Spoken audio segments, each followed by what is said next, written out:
Alright, hi everyone, how's it going? And welcome to part 2 in my video on Masters of the Universe, where I talk about the movie and also do a whole general review of the whole franchise of He-Man and the Masters of the Universe. Now, another thing I want to kind of reiterate is that this video is checked off as being adults only. I want to say that again, I can't emphasize that enough, because I know I am talking about a toy line here. So I do want to, mention that again. So where I left off last time was I was talking about the action figures themselves, and I was talking about collecting. Now you have a lot of collectors of He-Man and the Masters of the Universe. You didn't have that so much in the 80s. Now you have a lot more. Something happened maybe about 20 years ago or so where it seemed like you had a lot of older people wanting to collect action figures. Maybe it goes back even a little further than that. But, fandom just wasn't what it is today. Things had kind of a shelf life. But now fandom is pretty huge. And, you have collectors. Back in the 80s, people would buy action figures and use them as action figures. Put them in different scenarios, make them fight one another. That's what people would do. And wanted to talk a little more about the development of the He-Man action figure. Remember last time I talked about He-Man was designed by an individual by the name of Roger Sweet. Well, one thing I want to forgot to show in the first video, were the prototypes of He-Man. I do want to show that. As you can see right here, these were the original prototypes of He-Man. This one right here is kind of like a Tank Man. And then right here, this is a more Conan looking He-Man. Roger Sweet has said that he was influenced by the artwork of Frank Frazetta, and you could see that with this one right here, this Conan looking He-Man. And the joke behind this action figure right here, this prototype, is that this action figure would not say by the power of Grayskull, it would say by the power of copyright infringement. As you can see, this one clearly looks a lot like Boba Fett. I mean, look at that. Looks a lot like Boba Fett. But anyways, those are some early prototypes of the He-Man action figure. So yeah, just a little more about that. I talked about Roger Sweet. Well, Roger Sweet designed He-Man, and after he had designed He-Man, he stayed with Mattel for a little bit, and then, the Masters of the Universe toy line went in massive decline, which I mentioned in the last video. And as a result, Roger Sweet then went on to work for, he was still in Mattel, but he went on to design accessories for Barbie. One of the things he designed was this huge Barbie house that would cost like over $300, and it was a huge commercial failure. And depending on the source, as a result of this, from what I've heard, he either was fired or he quit, and he ended up leaving Mattel in 1991. But yeah, so just kind of, interesting to kind of find out about that. Now, in terms of the cartoon, there would then be another He-Man cartoon, The New Adventures of He-Man, that would come out in 1990, and it would be on the USA Network. Now, I don't really have too much to say about this. It's my least favorite of the Masters of the Universe cartoon series, so I really didn't think it was very good, didn't like how they did it.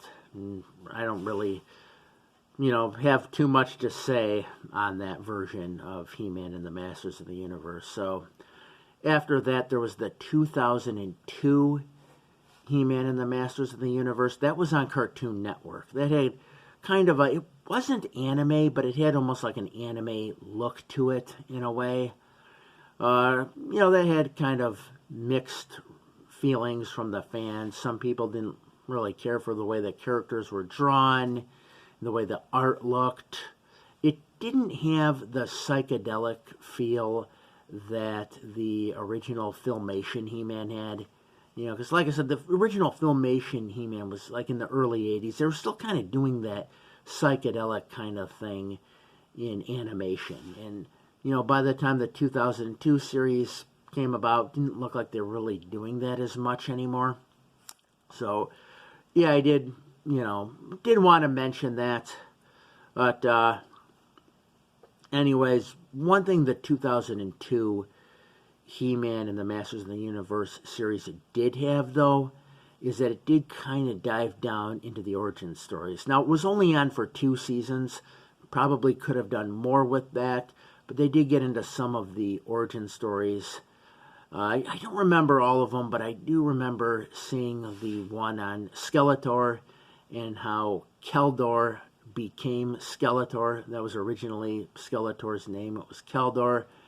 And it seemed like they were kind of going for kind of like a Hamlet thing with it, where Keldor was the half-brother of King Randor, and apparently they were only half-brothers because, I guess, Skeletor, or Keldor at the time, had a different mother, because they had to come up with some way to explain Skeletor's blue skin. So they had it where his mother was like of a different race, called the Gar race, to explain some of Skeletor or Keldor's non-human features. But, yeah, so, you know, they explained that, you know, he was partially of the Gar race, who's half-brothers to King Randor, which would ultimately make Keldor, who became Skeletor, the uncle of Prince Adam, who becomes He-Man. So, yes, Skeletor, according to this version, is He-Man's uncle. So, you know, that kind of went with, I don't know, things you see, you know, in other media or other shows. Like I said, it's kind of like a Hamlet kind of thing in a lot of ways, where, you know, He-Man battles his uncle. You know, they sort of went with that kind of a Hamlet story right there. But they did talk about what happened to Keldor's face. Apparently, he was trying to, you know, basically conquer Eternia. He had broken into the castle. He engaged in single combat with King Randor. He took a vial of acid, threw it at King Randor. King Randor blocked it with a shield. It deflected, bounced back onto Keldor, burned his face. Keldor managed to escape, and he summoned his friend or mentor, who was Hordak, and Hordak was able to use some magic to give Keldor the, you know, skull head, basically saving his life. But, you know, he would forever, you know, have that skull head. He had lost the, you know, flesh and skin on his face. So, you know, that's not that much different from other things you've seen, right? It's kind of like Phantom of the Opera. It's kind of like Anakin Skywalker in Star Wars. Maybe you could even think of a few of other examples where you have that kind of thing. But, yeah, you had that in the origin story. The origin story also in the 2002 series did talk a bit about He-Man and King Randor's, you know, ancestor, an individual by the name of King Grayskull. And they had it where King Grayskull had built Castle Grayskull, and that he was trying to defend and protect Eternia from Hordak, who, you know, Hordak was the, you know, evil horde leader. He was trying to take over all of Eternia. Apparently they had some battle. Initially, King Grayskull had beaten back Hordak, but ultimately he did end up, I guess, perishing in this combat. And as he was about to die, he put his, like, spiritual essence into a sword. So that's why when Prince Adam says, by the power of Grayskull, he's not referring to a castle, he's actually referring to his ancestor, King Grayskull. So I did want to talk about that. I did think that was kind of interesting, how that was added in the 2002 series, because you didn't have that kind of thing before. There was some origin stuff in the Filmation, but not a whole lot. I remember there was something that got into Tila in an episode, I believe it was called Tila's Quest, where they do mention that Tila is the daughter of the sorceress. But, that series didn't get too much into the origin stories. The 2002 one did. So, I did want to mention that, talk a little bit about the series.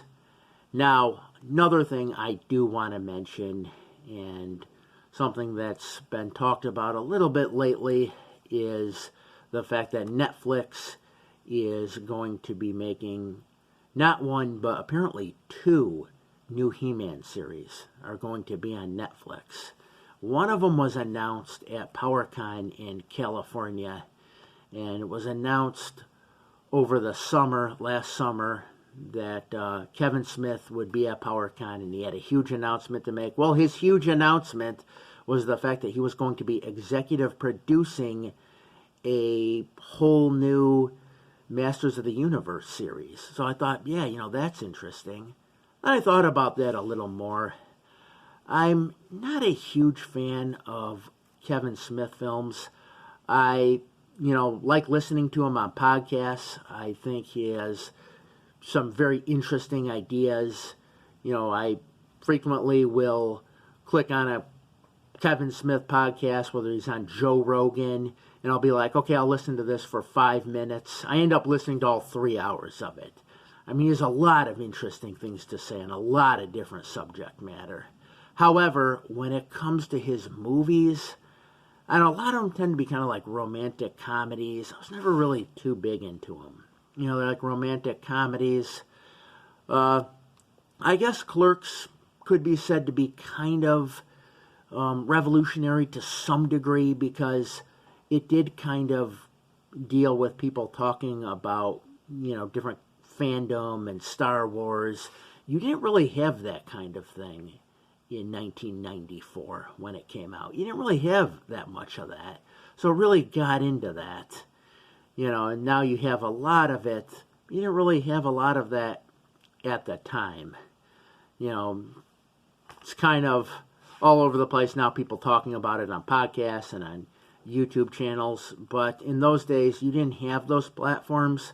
So you had like filmmakers like Kevin Smith would have like a lot of wordy dialogue. You have this with Tarantino too, where he would put dialogue in his film that was essentially like a conversation that he had. Same with Kevin Smith. He would have characters talking about things, and you're just like, yeah, Kevin Smith had this conversation. Same with Tarantino. He's doing the same thing. You had that kind of thing in the 90s because there was no platform to really get these ideas out there. Kind of had to put it into a movie. You had to have characters talk about it. So, you had that sort of thing in the 90s. And Kevin Smith films, I wasn't really, like I said, too big into his films. It seemed like maybe to some degree they were, maybe a little too spontaneous. Where, I guess, he came up with some, or claimed to have come up with some movie while on a podcast, and that was the movie Tusk that he did.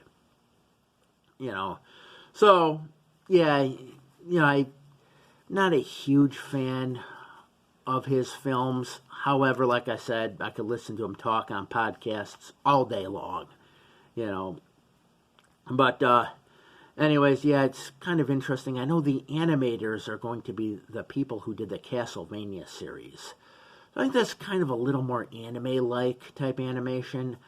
I only saw some clips of the Castlevania series. I did not actually watch the series. But, yeah, so he's going to have them work on it. Now, what could be good with this is that Kevin Smith does have a tendency to kind of be like, okay, you guys do your thing, work the magic, I'll kind of step aside. He's going to be an executive producer, I guess, but, I don't know how involved he'll be in it. I know he does let people kind of do their thing. If he's not good at something, he'll let people kind of have their way with it. From what I understand, he is known for doing that. So, could potentially be good. Now, I know there was some mention that the character Teela might have more of a central role in this, that it might be less about He-Man and more about Teela.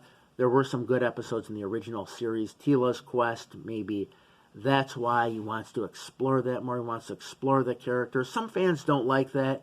They don't like that, it's going to focus more on Teela. They wish he'd be more of like a support character rather than the main character. And, I myself, as long as Jay and Silent Bob don't show up on Eternia, I'm fine with it.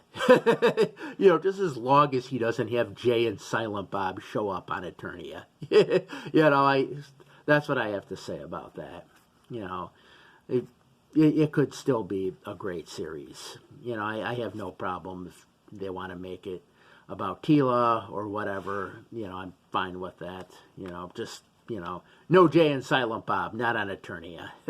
Anyways. But, so, there's been talk about that. And I do know Kevin Smith has said that, he did watch the series when he was a kid. He didn't get the action figures because he said he was a little too old at the time. There was kind of sort of this unwritten thing where you get a certain age, stop playing with action figures, stop buying them. So that was kind of the case, he said. But he said he did watch the TV series on Filmation. He did like it, and he wants his series to kind of be a continuation of that. So yeah, that could be very good. We'll have to see what plays out, but could potentially be a good series. Now, the other He-Man and the Masters of the Universe series, I don't really know what to make of that so much. I did see the, and I did see a couple, character pictures and stuff and depictions, and I don't really like the way they looked. They look kind of blockish.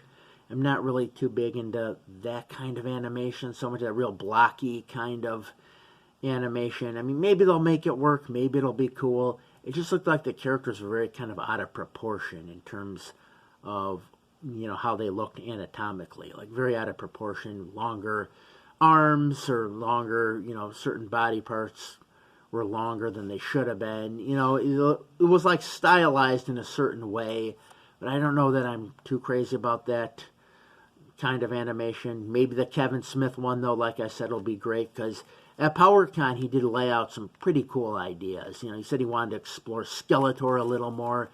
He mentioned, Skeletor never got the power. What if there was an episode where Skeletor got the power? So, really pretty interesting. Pretty interesting to see, what he'll come up with here. So, that, who knows. But anyways, yeah, getting back to the film, the movie, that's still in development. I know there's been some talk over the direction they want to take it, and some people have wanted to make kind of a humorous Masters of the Universe film with a lot of humor in it. Others have wanted to make it dark, possibly even rated R, because, the age range of the people that watch it, maybe 35 to 50.